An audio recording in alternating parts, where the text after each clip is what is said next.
Alrighty. Good morning, afternoon, maybe even evening for some. Welcome to our part 1 of 2 session on SPM effectiveness. We're really excited to host this session for all of you. Just a few housekeeping items before we start here. So you can use the Q&A and messages functionality as much as you guys like to. Put your questions in the Q&A and feel free to introduce yourself and talk amongst yourselves in the messaging section.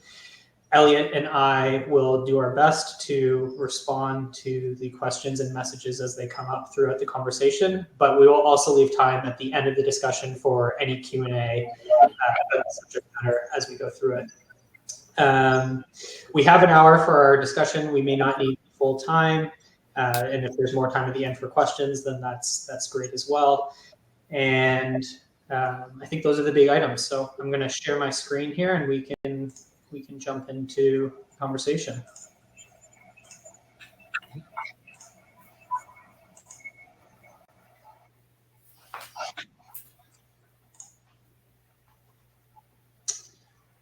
Alrighty. So in today's discussion, what we will be walking through is an overview of what we're going to talk about, just a high level why we're doing this session in the first place, what this session represents, as well as what our 201 session in a month from now we'll be discussing. We'll be talking about what you actually need to do this analysis on your own as far as, competencies, data, tooling, that sort of stuff. And then we'll get into the meat of it, which is basically 5 introductory analyses that you can implement today. Before we get into the discussion, just a round of introduction of who we are. You'll notice Dennis is not on this call. We noticed it was a little bit close with him, but him and his wife were expecting, and they actually welcomed their new baby girl into the world less than 24 hours ago. So of course he couldn't make it, but we brought another individual from our team, Elliot Offit, who will introduce himself in a second here. My name is Miles. I'm currently leading product marketing at Forma. I've spent the last 10 years of my career in sales and marketing effectiveness broadly. I'm part of the founding team here, and I'm really excited to do this session. Kyle? Hi, everyone. Really looking forward to the session today. I'm Kyle Webster. I'm the Chief of Staff at Forma AI.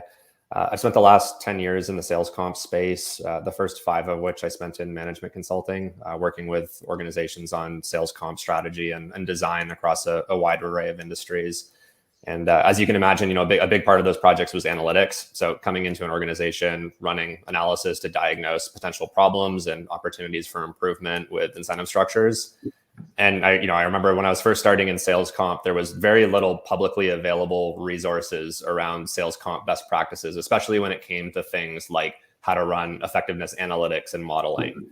There were a couple 300+ page textbooks that you could read, which I did. But, a lot of the learning was just through osmosis over time, just working in the space. But, I really wish there had been more resources out there to learn when I was starting out. Which I imagine others on the call might have also felt at one time or another. So that's really why I'm so excited about the 101 session today, just trying to make some of these concepts a little bit more accessible for the community. And so, looking forward to diving in, sharing some of the fundamental analyses that, we would run as consultants going into, a new project to assess sales comp performance. And so maybe I'll pass it off to Elliot for his intro. Yep. So first, if you were here to see Dennis, apologies, but he's enjoying some well-deserved downtime now for a bit with the new arrival in his family. So thank you all for joining today. So just quick introduction. It's Elliot Offit. I'm the VP of Implementation and Onboarding here at Forma AI. And earlier in my career, I did do a bit of work in this space, more like Salesforce effectiveness type of consulting projects a number of years ago. For the last 10 years or so, though, I've been, I'd say, more in the kind of solution implementation system side of this world. So anyways, looking forward to the discussion and running through the materials, and I'll try to add some value where I can. So thanks everybody for joining us today, and we'll get started here. Awesome. Great. So just to kind of kick things off, what are we talking about when we talk about best-in-class effectiveness measurement, right? So sales compensation, we know, is one of the largest go-to-market investments that companies make every year. And obviously having a well-functioning comp operation is pretty critical to delivering on what you set as a strategy from an overall perspective in your business. The question then is, why wait until the end of the year to determine whether or not comp is actually driving what you want it to drive within your go-to-market strategy? Historically, as Kyle mentioned, analysis of comp effectiveness is actually, either something that required in-house expertise to do, or a lot of businesses would pay consultants externally to do this work for them. I think for us, we believe very strongly that we want to change this, and we want to make this information, this analysis, and these capabilities accessible to all in pursuit of the mission of effectively just maximizing the dollars we spend on sales compensation. So for this session, this 101 session, what it's really positioned to do is basically be an introduction into that. So think of it as back of the envelope analysis that we can really use to highlight areas for further investigation. This is by no means, the be all end all of analysis for sales comp effectiveness, but really just a set of kind of quick and dirty tools that you can use to guide further thinking or further investigation into, deeper strategy development for comp. The follow-up session, which is 201, which will be about a month from now, will go a lot deeper into some more sophisticated analytics and tools that can be used for SPM planning. So what needs to be in place for you to be able to do these analyses at your companies? The short answer is not a lot. I think that's the point. Capacity-wise, a few hours of bandwidth, and we really mean this from a data perspective. I think most of the commonly accessible data that people in a comp role or a sales operations role would have access to. And from a tooling perspective, either the tools that you use to run your standard sort of analytics, or even just Excel and any other simple, pivot table type tools should be fine to be able to perform this work.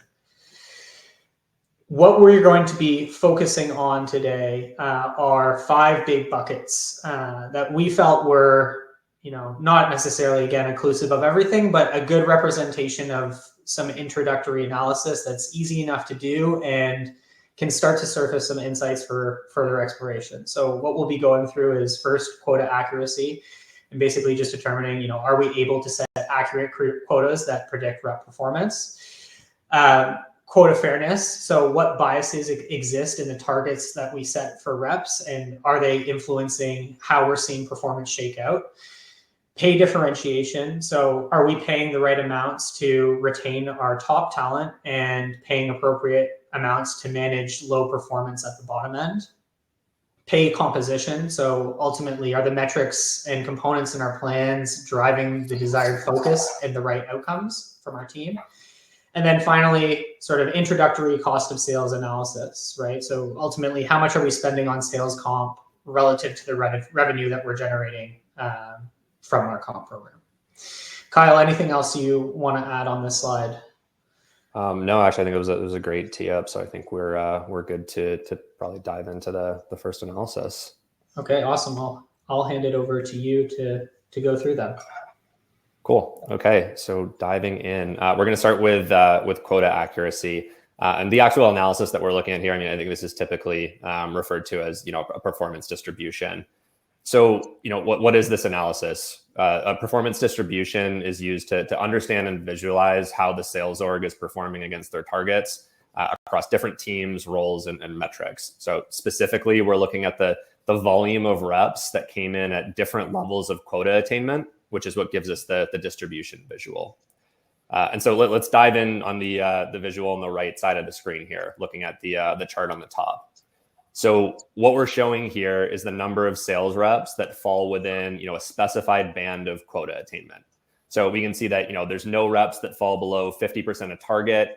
We have a lot of reps that are falling within the 90 to 100% bucket, and then we have a smaller number of top performers going up to about 140% attainment. So when we think about what this is actually going to tell us from an analysis perspective, one of the biggest things that will help us quickly assess is quota setting accuracy. So, what I would generally expect to see here when a good quota setting process is in place is a normal distribution. So, a shape of the distribution that basically looks like a bell curve, generally centered around 100% attainment. And then the other thing we're looking for is a tight distribution. So, ideally we don't have performance from, 20% of quota up to 500% at the end of the period. There'll always be some outliers. The definition of tight really depends on the industry and role, but we're looking for some concentration around 100% of quota.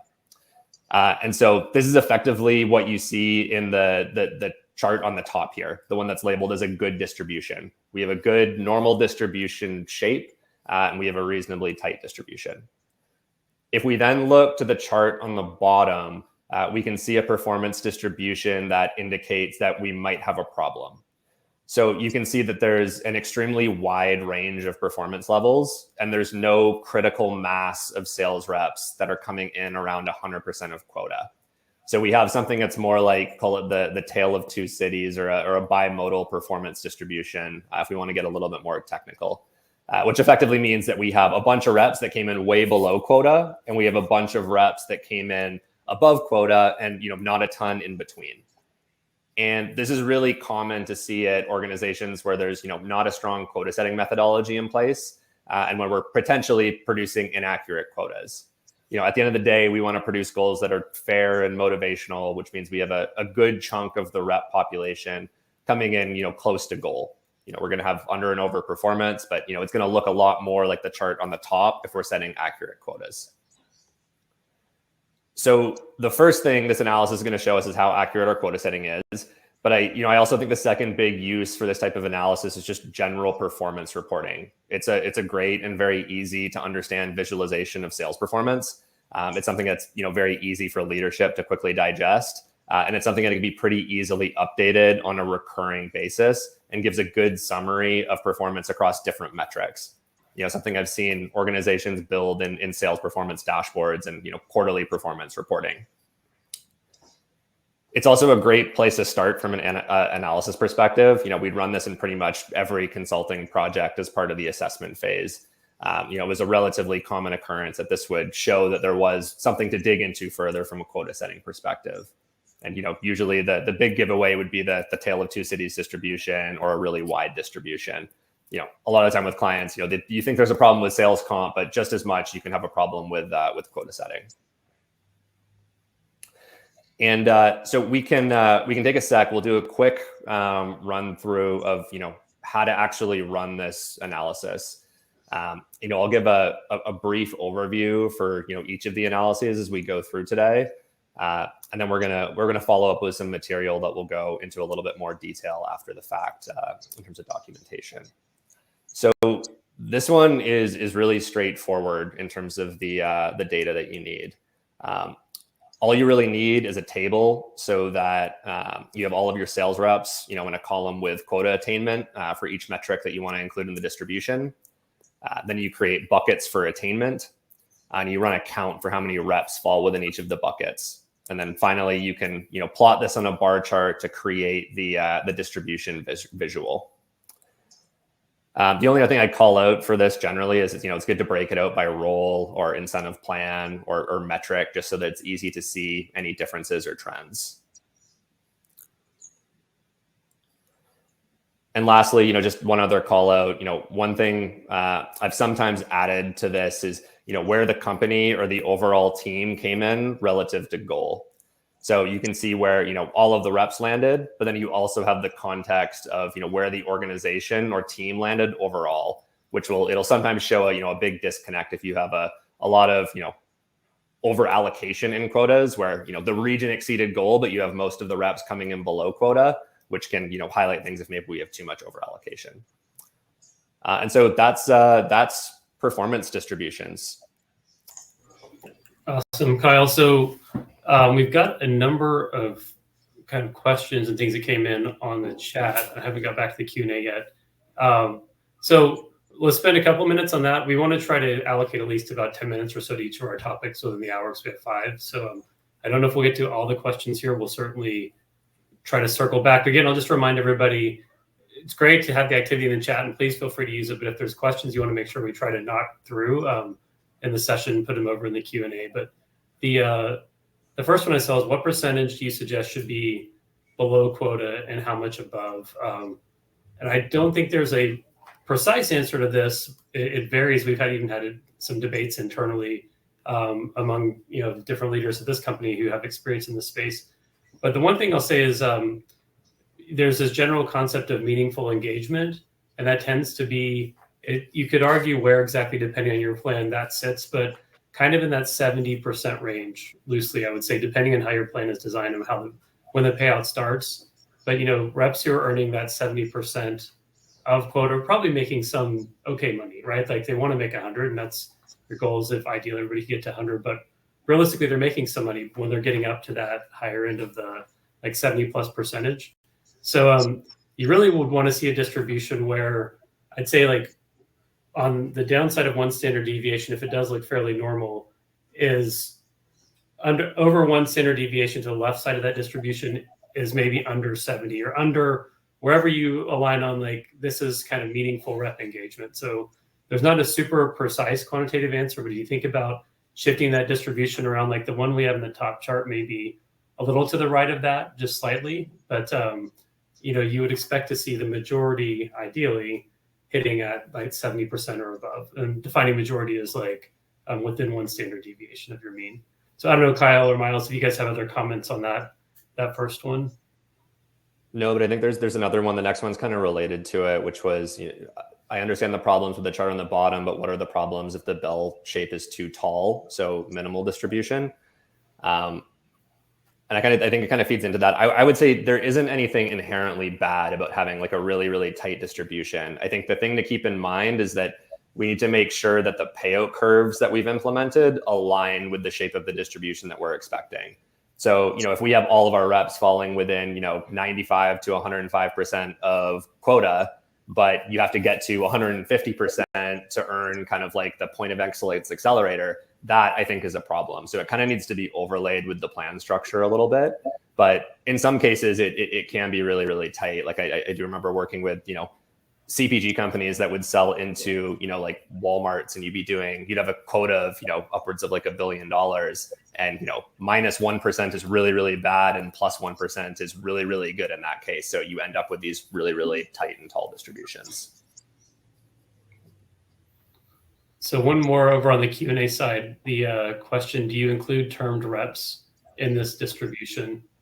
Do you guys have any comments on that? I think you can show it both ways. I think if you do include them, you want to make sure that it's called out, because I think if you have people in for a 12-month period, then you have people that are only represented for a 3-month period. We just want to make sure that the outliers are driven by actual differences in quota setting versus someone just only being there for 3 months of the year. Yeah. Awesome. I know there's a couple more questions, but I think we can, if they're still at the end, we can come back to them or have a follow-up separately on them. But just to make sure that we get through everything, let's move on to the next analysis here. Yeah, that sounds good. Okay. So for the second analysis, we're going to look at quota setting fairness. And this analysis, I think, can be a good next step if we run a performance distribution and think that we have something wrong with our quota setting methodology. And so when we think about what is fairness testing, this analysis is used to identify biases in quota setting methodologies for factors that are outside of a rep's control. So when we're setting quotas, we're trying to set fair and attainable goals that are grounded in data for the specific territory the rep is working. And what this analysis will help us highlight is if our goal setting methodology is overweighting on specific factors that create unfair goals, which might lead at the end of the day to a bad performance distribution. So things like, are we giving all of our reps that have been with the company for a long time quotas that are unfairly high? And so let's take a look at the visual on the right side of the screen here. What we're testing with this analysis is if quotas are biased based on the size of the territory. So, do our quotas favor territories that are, large or small, or do we have equitable goals regardless of the size of the territory? So what we've done here is we've taken all of our sales reps and we've bucketed them into 3 groups based on the size of their territory. So we have small, medium, and large territory buckets. So small is the bottom 1/3 of reps with the smallest territories. Large is the top 1/3 of reps with the largest territories. And what we're plotting in the visual for each is what are the actual quota attainment levels for those reps, which is shown in the whisker plot here.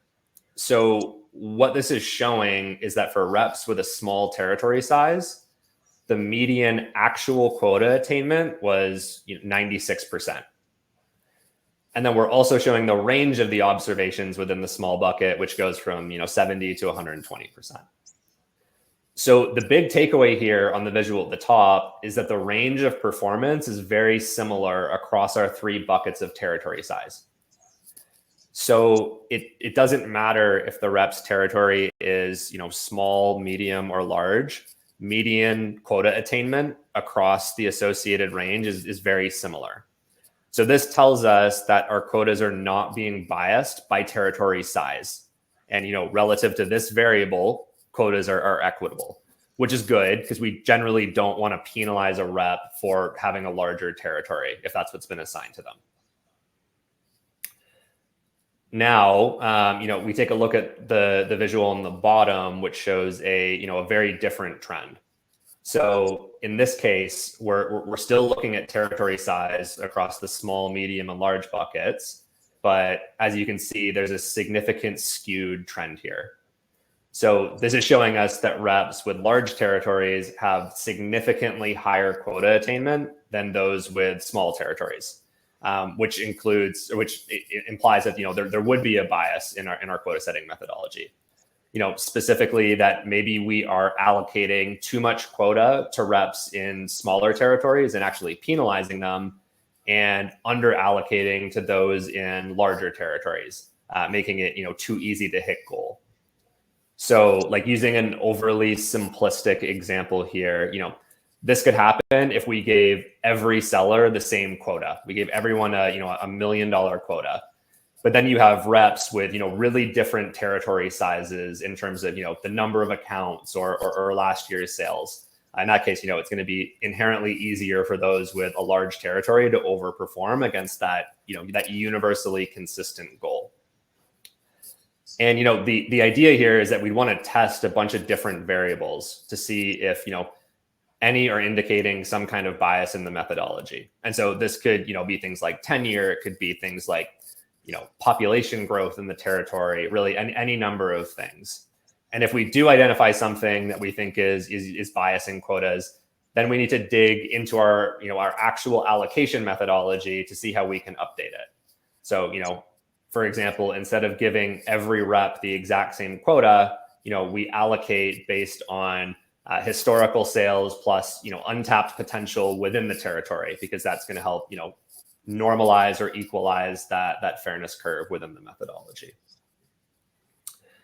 And so in terms of how to actually run this analysis, we'll need a little bit more data for this one compared to the performance distribution, just because in addition to the actual quota attainments for each rep, we also need the additional variables that we want to test against. And then we want to just group the reps into 3 buckets based on those variables, kind of small, medium, and large. And then we're going to plot the median and the min and max within each to see if there's any kind of trend. And so really that takes us through the 2 analyses on quota setting accuracy and fairness. I think the next thing we'll be moving on to pay differentiation and composition. But Elliot, if there's anything you want to jump in with. Yeah, so there's a couple of questions that are very similar in nature. Kind of specific to this example, the questions are how we define small, middle, and large. So come back to the question in a second. I think the key thing to make sure that we're getting across here is that the small, regular, large, in this example, just one attribute that you may decide to differentiate the reps coverage on. You could look at things like tenure.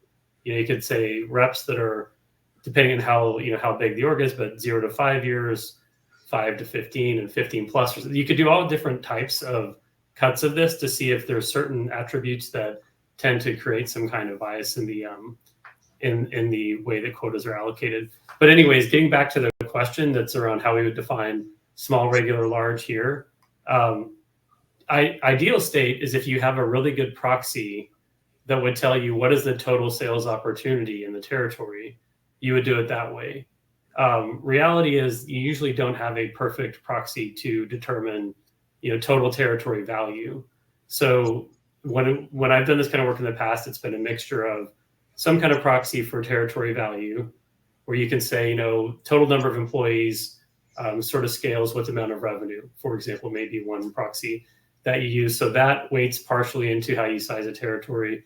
And then you partially weights, and one of the other questions it said, do you do it on historical sales performance? And you may use that as a weighting. And then you can look at, well, how much of that total value sits across the territories. There's going to be some distribution. Some are going to be bigger and some are going to be smaller. Then you can just cut it into thirds, right? And do this type of analysis. But there's no one really right answer here. But it's just trying to get a sense of where do territories with significantly more opportunity tend to have quotas that are, well, it could be easier or harder, right? It depends on how your quota setting methodology worked. So I don't know if that helped clarify. I don't know if you guys have a different way to explain how we were thinking about small, regular, large in this example. Yeah, I guess the only other thing that I would say on it is just they're just buckets and labels. It really is just the bottom third of whatever variable, the middle third of whatever variable, and the top third of whatever variable. Mm-hmm. Yeah. Okay. Do we want to jump into the next one? So, over to you, Kyle, getting through pay differentiation. Cool. Okay. So, we'll dive into pay differentiation next. So we'll start with, what is this analysis? Pay differentiation is effectively used to just better understand and really visualize the difference in incentive pay, earned or delivered between your top earners, your middle of the pack earners, and your bottom earners. And so, let's set up the analysis. What you're looking at on the right side of the slide here. So on the x-axis, so horizontally across the chart, we have earner percentile position. So, the first point on the chart represents the bottom 10% of earners. And the last point represents the top 10% of earners. And then on the vertical y-axis, we have incentive payout as a percentage of target. So the way to read this would be my bottom 10% of earners, they're making about 15% of their target incentive. So that's kind of like the first plot on the line. My median earners, so those that are in the middle of the pack, kind of middle of the line, they're making about 100% of their target incentive. And my top earners, those in the top 10%, are making about 300% of their target incentive. So, we're able to tell at a really quick glance, is the incentive plan delivering the level of pay for performance and differentiation between the top and bottom performance levels that we are expecting here. And so, at the top, if we look at the top visual here, we can see what we would generally consider to be a good differentiation curve. So, the middle of the pack is coming in around target. My top earners are coming in at almost 300%, and my bottom performers are really not being rewarded in this case. Alternatively, though, on the bottom, you see what looks to be not as good of a result. It's relatively flat, meaning there isn't much differentiation between top and bottom performers, which will obviously impact morale. And you can also see here on the bottom end that even getting up to the 30th, 40th percentile, the earnings that as a percentage of target are still really low. So there's a lower participation rate. And so, at the end of the day, it's a really, really simple analysis. But it's always been kind of surprising to me how often the results of this can be a surprise to leadership, given they're not always super close to this data. So, you think about how this plays out sometimes. You've got a really aggressive payout curve in the plan. Everyone's expecting to see the top 10%, coming out at, they're making 300% of their target. But what leadership might miss is that we also have some gates on accelerators in the plan, or we have a secondary component or two that are capped, or they have less aggressive of a pay curve, or maybe we have some team metrics in there.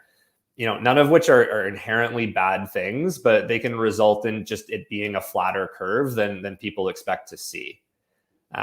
Or we might see that our bottom 30 or 40% of earners aren't making more than 50% of target, which might indicate that we have, too aggressive of a threshold in the plan. So I've always found this one to be, a good visualization for sales and finance leaders, as it's really quick to present the information and to have someone digest the results. And again, I have to say, going back to the times that I ran this as part of consulting projects, the results were a surprise, more often than I think I would have expected, having gone into those projects. And, just a couple of call outs on this analysis. One is that you generally run this at a role or an incentive plan level, so you're making a reasonable comparison. So we run this for, all account executives or all BDRs separately. Someone actually asked a question, but would you expect to see the same results across, different regions? Or is this more North America focused? So I think, if you have differences in plans or differences in payout curves, you'd also want to break this out across the different regions, or otherwise you're going to mix results. So it's a good question. And then the second, with any analysis, you need to consider some internal context here, kind of to that point. We'd expect this curve to look different for an AE focused on new business acquisition, versus a partnerships manager or a sales engineering role, just given the amount of upside and that you typically see in the plan and the pay mix levels. So after running this, we think about what are the next course of actions to investigate. This obviously isn't going to necessarily tell you exactly what you need to do, but it'll give some threads to pull on to go deeper. Depending on the gaps that are surfaced, we might want to evaluate the plan mechanics that are actually driving the trend. So, do we have enough upside acceleration in the plan? Evaluating gating, thresholds, evaluating, soft caps and team metrics. Just to see how they contribute to the differentiation curve. And then, there's a little bit more of a tactical thing, but I think it can also be helpful to bring some additional data points into the analysis as well. Just things like, average quota attainment by decile. So you can kind of get an overlay of the actual performance within each of the earner groups here. And lastly, you think about how to actually run this analysis. Really, all you need for this one is a list of all of your reps that you want to include, their total actual incentives earnings, and their target incentive amount. So, it's really just a few columns of data. And then what you want to do is calculate for each percentile level from, the 10th percentile to the 90th, what was, the earnings amount as a percentage of target.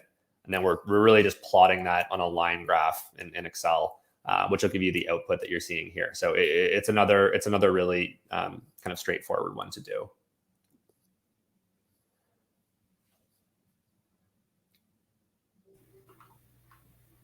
Okay, I see you're looking at questions there, Kyle. Just a tactical one. Yeah, the recording will be sent out to attendees. I think a couple people put that question in, so we will share the recording with you. Just a question about earner position based on target or for ranking or actual. These are just based on actual earner, right? You want to explain that, Kyle? Yeah, I mean, you can run this in different ways. The way we visualize it here is everything is just kind of relative to target. So you're looking at, within each of the percentiles, where did that earner group, what was their incentive earnings as a percentage of target? But I've also actually run this as well based kind of purely on actuals, where you're comparing everything to the median. So you're looking at like, what did the 90th percentile earn relative to the median percentile, and what did the 10th percentile earn relative to the median? It's just a different way to cut the data.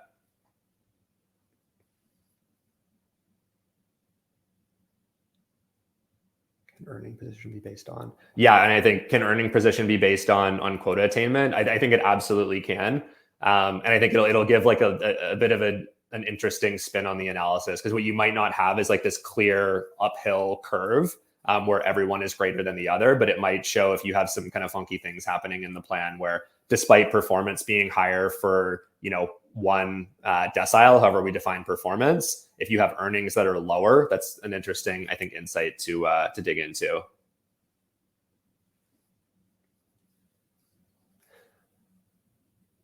And then just one last question at the top, which was, how often are you suggesting these metrics be completed and reviewed? In my opinion, quarterly at a minimum. I think these are great metrics to be tracking as you go throughout the year, so that you have some headlights towards how incentive plans are performing, and have hypotheses as you head towards the end of the year. I think it's absolutely feasible to run these more frequently, or even have them completely live, so they're updated on a daily basis. But I think quarterly is a good cadence for doing like a deep review and kind of like a readout of the results with some kind of internal steering committee for sales comp management and design.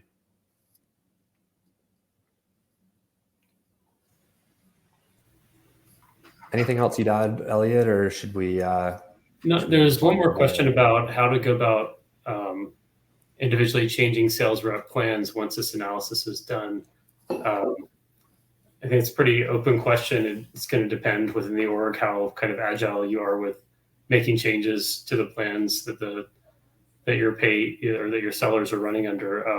So I don't think there's like one real straightforward answer here, but I think the general takeaway with the analysis would be, if this is done in a cycle where it can, of course, factor into the planning for your next comp plan period, obviously, it would feed in there.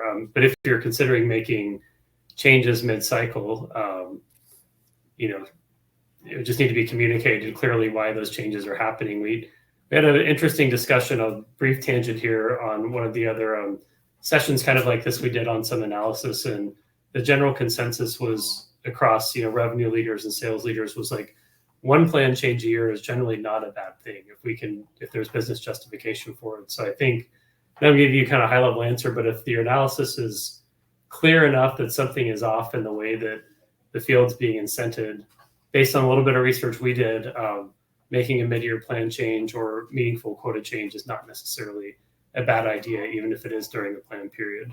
Just the general opinion seemed to be too much of that would definitely be very disruptive to the sales org, but a change based on some really good analysis and research is not,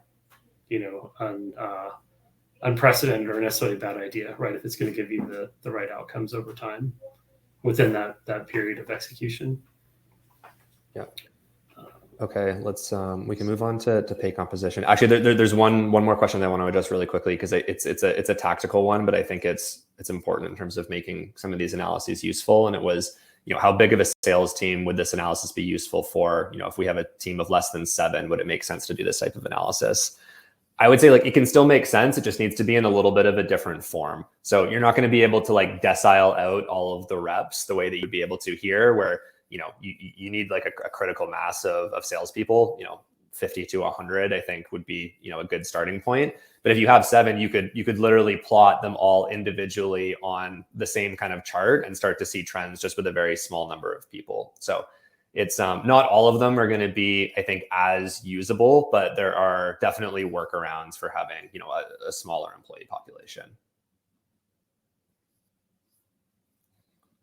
Cool. Okay, so let's jump into pay composition, which is one that I have found to be very effective. So this analysis is used to better understand how reps are making their money across different performance levels. So what it's going to allow us to easily see is, how our top performers are making their money compared to the middle of the pack, compared to bottom performers. And, again, just setting up the visual on the right side of the page. So each of the bars, it represents a performance quartile. So in the last slide for pay differentiation, we ranked and segmented the reps based on their earnings amounts. In this analysis, we are segmenting based on their sales performance. So the first bar represents the bottom 25% of reps in terms of sales performance. And the fourth bar represents the top 25% of reps. And then within each bar, we're showing how much of their earnings came from each component within the plan. So in this case, we have 3 components in the plan. We have, renewal revenue or bookings. We have new customer revenue, and we have, an accelerator for term length. So selling multi-year contracts.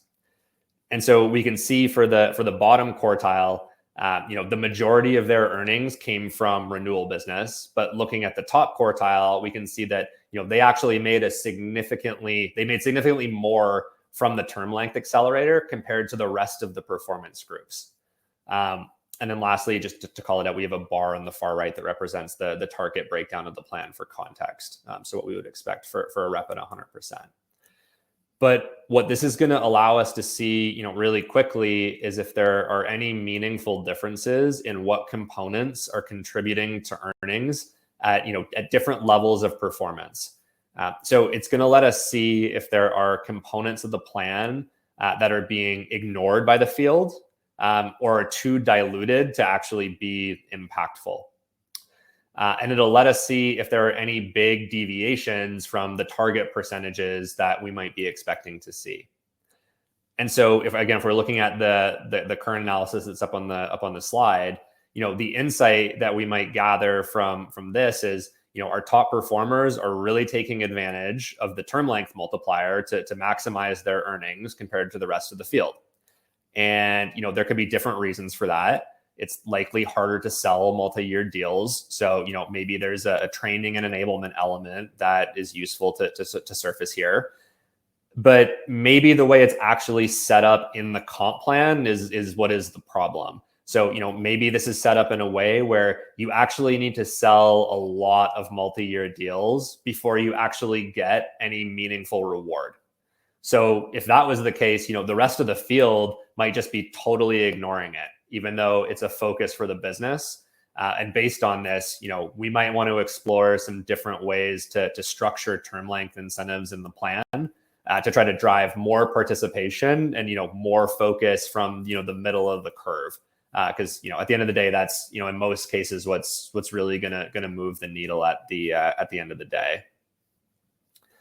And so again, we're just going to be able to get some threads to pull on from these analyses. One example I remember of running this analysis in practice, we were working with a distribution company that was, trying to shift from 100% flat rate commissions where, you had reps basically with books of business and, an annuity commission to something, a little bit more growth focused. And they had introduced, a territory growth component in the plan. And when we ran this analysis, it showed that the growth bonus was, meaningful for the bottom 60% or so of the field. And it was working and making an impact. But when you got to a certain level of sales volume, it was just too diluted by the core commissions, and it made up less than, 50% of total earnings, which then, it spurred some structural changes to make to that growth bonus to make it more prominent to those with, bigger books of business. But, it was one of those things where, leadership just wasn't fully aware until we broke out the data to that level of granularity. And so, obviously one big caveat here is, the analysis is a lot more relevant when there's multiple components in a plan. So, if there's one simple single component to a plan, this probably is not going to be as insightful. One thing I have found to be helpful in running an analysis like this is making sure we break it up into as many buckets as we feasibly can. What I mean by this is you might have one component for total revenue, but maybe within that we have a rate multiplier for certain products or for term length. And it can be helpful to, try to break that apart in the data so that you can see it in these bars and just get a sense of if there's any pattern. I've also found it useful at times to include, things like spiffs or draws, depending on how heavily they're utilized, as it can surface some interesting patterns. So at the end of the day, this one's going to show you, how reps are engaging with specific metrics and components, if they're doing so the way you intended them to, and if there's any meaningful difference in how reps are engaging across different performance levels. And then lastly, in terms of how to actually conduct the analysis. So again, you'll need a data set with all of your reps, their sales results or attainment percentage, as well as their earnings broken out into the different components that you want to show, in this stacked bar chart. And then what you want to do is, calculate for each performance quartile or decile, or however you want to run it, the average percent of total incentive earnings for each component, how that's made up. And then we plot it in a stacked bar graph, just like we're showing on the slide here. But that's a bit of an overview of pay composition. So Elliot, not sure if there's anything you want to jump in with on this one, but let me know. Nope, and not too much coming on the questions here. I'm thinking maybe just given the time, we cover the fifth one, and then we'll just close out with questions. We'll go through what's in the Q&A. Yeah, no, I think that makes sense. So the last one here is compensation cost of sales analysis. So this analysis is really focused on understanding how much we're spending in sales compensation compared to, how much we're generating from sellers in terms of revenue. And, it is simply the amount that we spent on sales compensation or seller compensation divided by the amount of revenue generated by, the same rep population. So it's going to let us see at a plan or an organizational level, how we're performing in terms of how much we're spending. And it can also let us see at an individual rep level, how much we're spending and how much variability do we have in cost of sale, which can help us identify outliers. The one caveat that I'll make on this one is that, I used to get asked all the time about benchmarks for compensation cost of sale or CCOS. And, as an organization, are we out of whack with benchmarks? And I think this is a metric where we need to be a little bit careful with benchmarks, just because it's very dependent on the organization's go-to-market model. And you could have two organizations in the same industry that have very different compensation cost of sale percentages, and that could be completely reasonable. So, if one organization, our go-to-market model is completely outbound, sales-led, we would expect a higher comp cost of sale than an organization with, a significantly higher focus and investment in their marketing engine to drive inbound demand. And, so these companies, they get a very different CCOS amounts, but, actually spend roughly the same amount from an overall go-to-market perspective at the end of the day. And so just external benchmarks can be a little bit misleading here at times. I think in terms of where this analysis can be utilized, I do think there are some good use cases. One is tracking against, internal benchmarks. So like against a budget or against a prior period and looking at, CCOS over time to understand if it's trending up or down. And I also think it's useful in terms of outlier identification, just for further investigation. And then the only other call out is that, I generally think it makes sense to include all comp dollars when running this type of analysis. So including things like base salaries and spiffs, as it gives you a more holistic picture.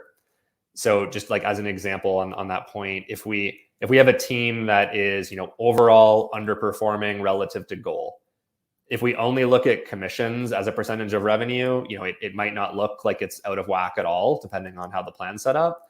But, if all of those sellers have a decent sized salary, all of a sudden that might yield a CCOS amount with the salary spend combined, that is, much more unexpected.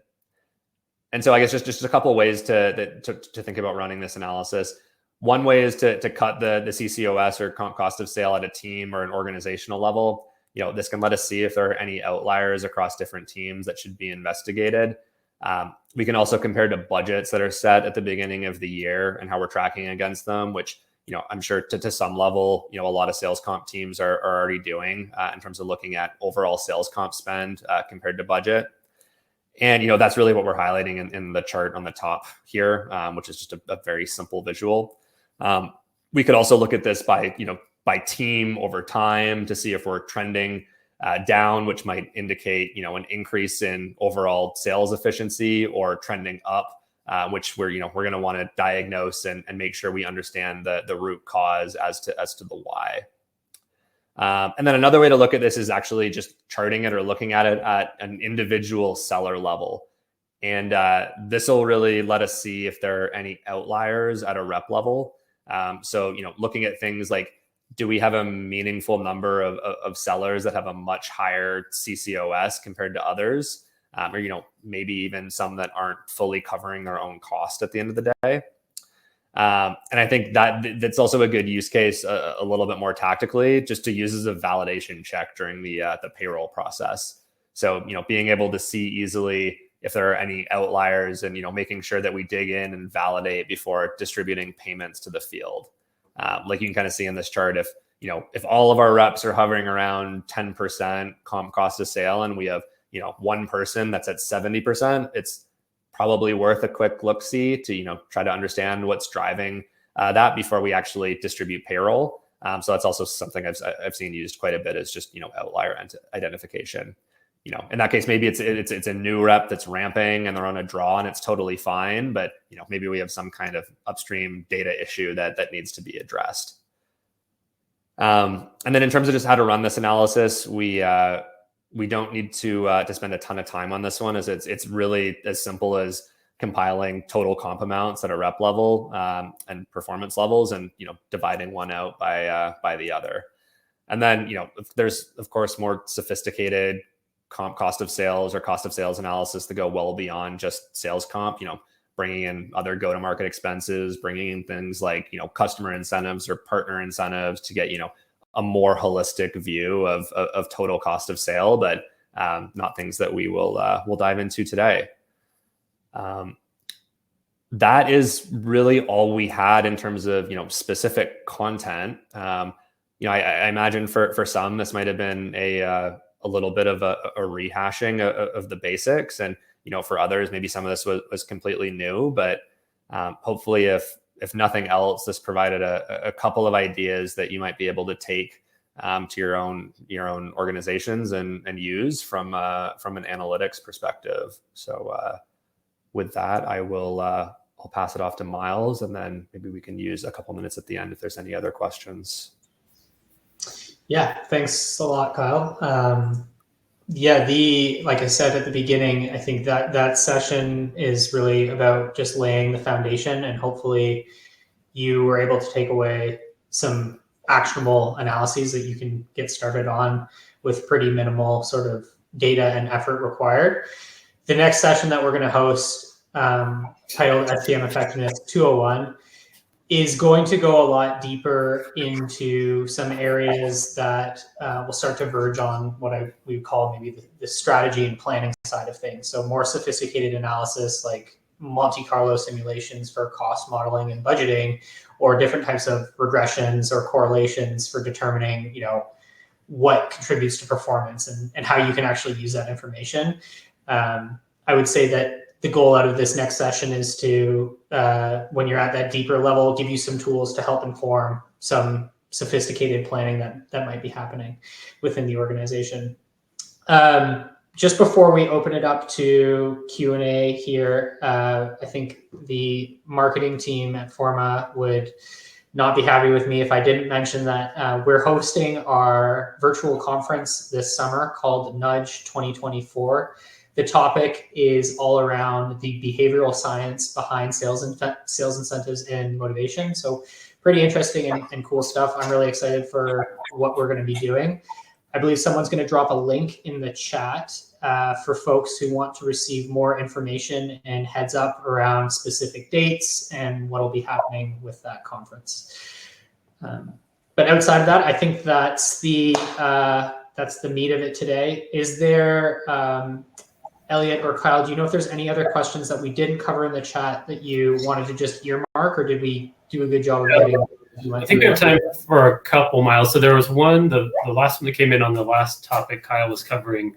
Would you recommend adding T&E to this analysis, or should just salary plus ICP, I assume that's incentive compensation payment, be enough? I can give my quick take, Kyle, and then a few other thoughts. It seems to me that if you have very fixed rules around like T&E budget, then it's probably not as relevant unless people aren't using it. But if it's something where a lot of entertaining and expense is being taken advantage of buyers, sellers, and there's a lot of variability in it, I think it's a great suggestion. Like that is another cost of sales. So I think it's a little bit of a depends answer, but depends on the variability specifically of how much reps tend to spend on entertainment and those types of expenses. That's my take. I don't know, Kyle, if you have another thought on that one. No, I completely agree. I think it's one of those things where, it can be valuable to just kind of run both cuts and see if there's any difference in the result. But I think that's all right. Yeah. The only other one I saw that we didn't address was, for any of these metrics, would you advise excluding any above the plan bonuses to just strictly look at target incentive? I think it depends on the analysis. And I mean, I'm also, I would say, an advocate for things like this where, it's not generally a huge lift to do both. It's interesting to run both when we can, because it might yield a different trend. For something like pay composition, I think it's really good to include things that are above the plan, because it can give you a sense of if you're, actually diluting or over allocating on incentives for things that, might not actually be in your core comp plan. So, you've designed this comp plan that is supposed to drive specific results, but, if earners are making, 40% of their incentive based on over the top spiffs from, a manufacturer internally or whatever, then, it might not have the same motivational impact that you would assume if it was, 100%. So I think, I definitely don't think there's a downside in including kind of add-on incentives to a lot of these analyses. And one more that came in towards the end, although it was, I think, for like the second to last analysis maybe, was is it advised to make adjustments to quotas quarterly if metrics indicate not enough differentiation? I mean, not necessarily. My take on that would be it's really going to, like a lot of these things, it depends, but I think it depends heavily on the duration of sales cycles. Because if you have a longer sales cycle, product and service that you're selling, and quotas are moving around a lot. I mean, a rep is, building their pipeline and building their plan to get to their number. So if it's moving frequently relative to the time it takes to get deals closed, I think that would be perceived as relatively unfair. If you're always dropping it, sure, they're going to love it. But I'm assuming there's increases in here as well. But I think if there are shorter sales cycles that they can affect on a relatively short time frame, then it's maybe not so unreasonable to think about quarterly. So I do think it's very much kind of one of those. It depends on the nature of the business and what's being sold and how long those sales cycles typically are. Yeah, I agree with all of that. I guess the only other thing that I'd add is, when thinking about there not being enough differentiation, I think like the actual payout curve itself is another one of the big levers that you can pull to solve for that in place of something like a quarterly quota. So if we don't have enough differentiation, that might mean that we actually want to increase the amount of upside that we have in the plan to drive a higher level of differentiation, as an example. So there's other levers that you could pull beyond quota to solve for it. Yep. All right. Well, about out of time here. I think we missed a few of the questions along the way. So apologies to those of you we didn't get back to. Certainly do more of these and love to meet all of you when the time arises. So any closing words for us, Kyle, before we wrap it up? No, I mean, I appreciate everyone taking the time to join us, and really enjoyed getting to share some of this stuff. So thank you. Thanks, everybody. Everybody.